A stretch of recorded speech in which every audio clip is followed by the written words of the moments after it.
Balanced Growth Show Live. I'm your host, Dr. Travis Perry. As I've been doing these live shows and doing some training, last week I was able to do our very first Balanced Growth Show live in person. We've done these through the COVID era, online and through Zoom, and it's been a blast. But being able to have everyone here at the Make Time HQ was really fun. I enjoy the in-person. And one very specific thing, as I asked participants what they took away from this the most after 2 days of intense training. One, productivity, and how productivity can help you have greater balance. And two, how you can then, instead of feeding fuel to the flames of all the immense things you got to do throughout your day, be laser focused on growing your business. These two go hand in hand. So I want to talk about productivity. Now, some, times I've maybe come across too harsh against, this idea of productivity only. But that doesn't mean that I don't know about how to be ultra productive throughout your day.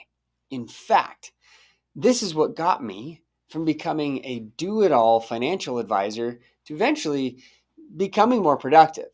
Unfortunately, if all you do is focus on productivity, and here's the caution, if you have no boundaries, if you have nothing outside of work that excites you so that you leave work, then oftentimes people will justify working at work, coming home, and working from home, or going on vacation and working on vacation. Some of you do a great job of turning those things off because you actually believe in being present. And that's a huge component of the whole balanced growth equation. But some of you often struggle with, well, what do you call work? How do you define it? I work 80 hours if you define, work not from the office. Otherwise, I'm about 50. I call baloney on you and anyone else because all you're really doing is cheating yourself and everyone around you who loves you. They want to spend time with you. Leave work at work, home at home, church at church. It kills me. I'm sitting there in the pew getting ready for church on Sundays, and I see people answering their text messages, their emails, scrolling through Facebook as we're beginning a sacred service. On the flip side, I see, again, this attitude of, well, work is work, and, I enjoy doing it, so therefore I can do it whenever. We do live in a world where we can literally work from our phones, work from any place in the world, which is awesome. It's fantastic. And shout out to my brother from South Africa, Clovis, who's all over the map working. That said, you need to take a break. Otherwise, you can become a productive workaholic. All right. Now that I've offended most of you, I want to tell you why productivity is so important and how you can use it inside the framework of having boundaries to really make your business hum and 10x so that you can focus on the things that matter the most. On this show, a lot of times I get people calling in and asking, hey, how can I grow my business in these crazy times? What can I do? And the reality is, if they could just focus on their sweet spot, the 5 or 6 things that make them A, the most money, and B, are the most exciting for them, light their fire, they'll be just fine. And then getting the word out, that's the marketing aspect. That is the balanced growth part that we, get into. So the first thing on that list of 5 or 6, one of those first activities is processing.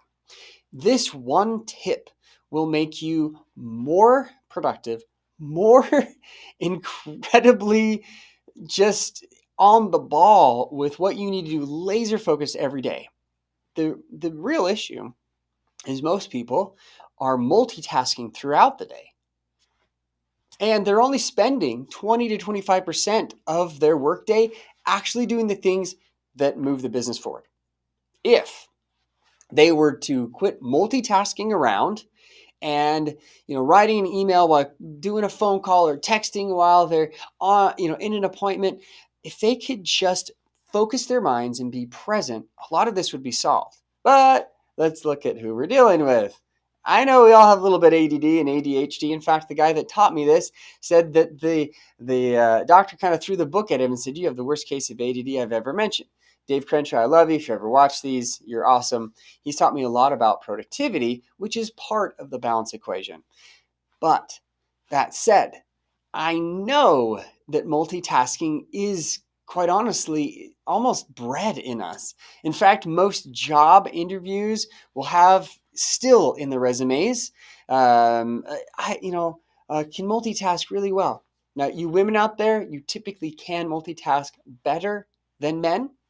That said, I've done this test hundreds of times where men and women, I've done this in classes of 150, 200, freshmen, sophomores at college levels. I've asked them to come up on the board and we'll do ABC 1, 2, 3. It's the Dave Crenshaw Myth of Multitasking test. Look it up. If you don't believe me, it is absolutely incredible. But what you do is if you're doing A1, B2, C3, you're going to eventually mess up. And the quality and the quantity, whether you're male or female, both are not very great. So what do you do about it? How can you help this? We know of this tendency to multitask. We know that if we can just focus on the things that are most important, so how do we stay focused? This is how you do it. You give yourself 1 hour a day. In that hour, at work, you process through all of the different collection points. A collection point is anywhere that there's information that needs to be sorted, period. Business owners have typically 30 plus collection points at any given time on average. I actually used to come in and I would take everything out of the office of that business owner, anything that doesn't have a place that's not in a collection point, and we'd go back through and we'd organize everything. And what I found is still struggle to keep the collection points from not exploding again. Your pockets, your cell phone, how many email accounts do you have? How many social media accounts do you reply to? How many voicemail, text message lines do you have that you check throughout the day? Don't get me wrong. This is part of the issue of multitasking. We tend to feel great and exciting when we get a message and we feel like our ego is rubbed a little bit that, yeah, we're important. It's part of it. I get it. That's why things ding. That's why we have red dots on our apps. I got rid of all my notifications, minimized all my apps. All my email goes into one account in Outlook. All of my social media replies go into one spot with Agora Pulse. Nowadays, you can condense all these things that used to be driving us nuts. So then what do you do during that hour? During that hour, once everything is condensed and you have it the way that it's set up and the way I teach in the book Achieving Balance, is then you go through and you spend just a few minutes asking yourself, can I do this one task? If I can do it less than 5 minutes, awesome, do it. If I can delegate it, can I delegate it in 5 minutes? Great, let it go. If you have to do it and it takes you more than 5 minutes, then you have to ask yourself, does this have a due date or will this take me longer than 30 minutes? If it has a due date or it takes you longer than 30 minutes, put it on your calendar. If it takes longer than 5, put it in a task list. Task list is sort of the graveyard for ideas and things that people think they have to get done. Trust me, I used to use the Covey matrix, all right? It's actually the Eisenhower matrix, and it's the whole urgent, not urgent, important, not important. I spent more time trying to figure out what was urgent, not urgent, important, not important, until I came across Dave Crenshaw and his work with the myth of multitasking. He worked very closely with Michael Gerber and the E-Myth, so I consider myself Michael Gerber's grandson, at least in productivity. That said, this system that I just taught you, that processing system, David Allen talks about it in Getting Things Done. It works. I've simplified it and made it very user-friendly. It's just 3 steps. Boom, boom, boom. Can I delegate it? Can I get it done in 5 minutes? If I can't delegate it, if not, it's either going on the calendar or in a to-do list. The to-do list you can get through once you've done pretty much everything else.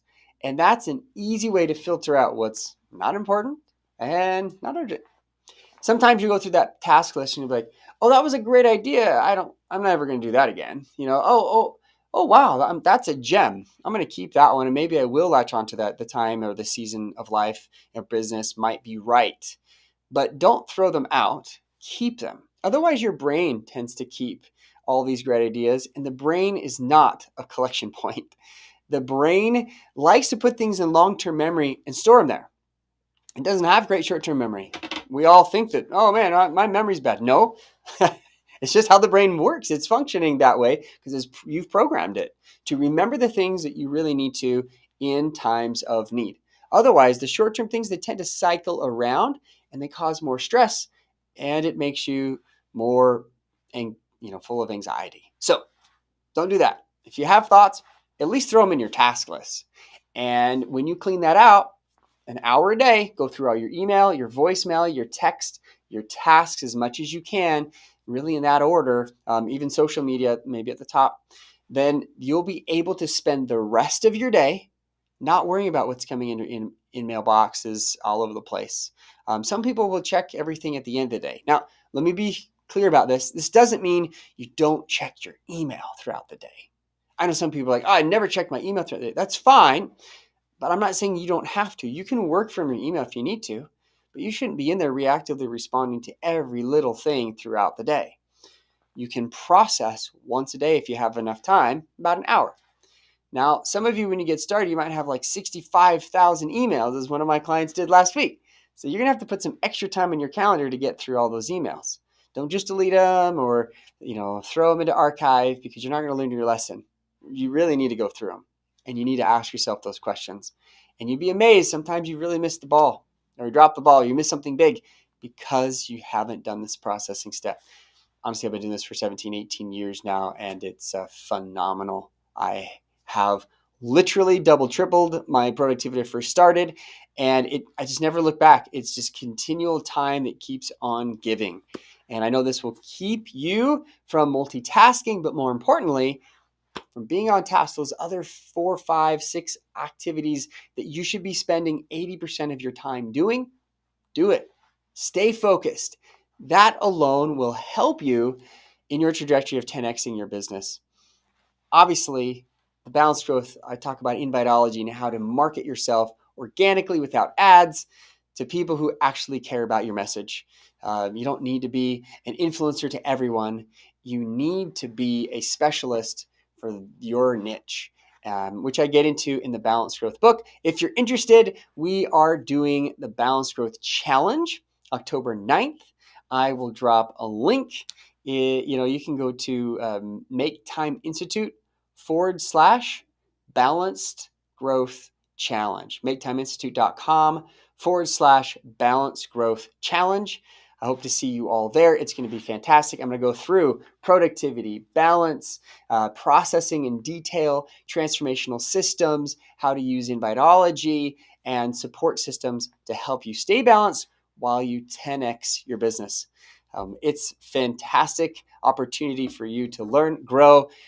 We've taken this business from 0 to over $1 million in just a couple of years. And I know, because I've been working with so many financial advisors, coaches, speakers, authors, helping them to 10x their businesses, it works. If you don't believe me? Go to MakeTimeInstitute.com, check out all of our testimonials and how we've changed the lives of literally dozens of people throughout this country. And I hope to see you there. Thank you again for spending the time and making the time to be with us here at the Balanced Growth Show. And good luck with everything until next time. Remember, live life on purpose.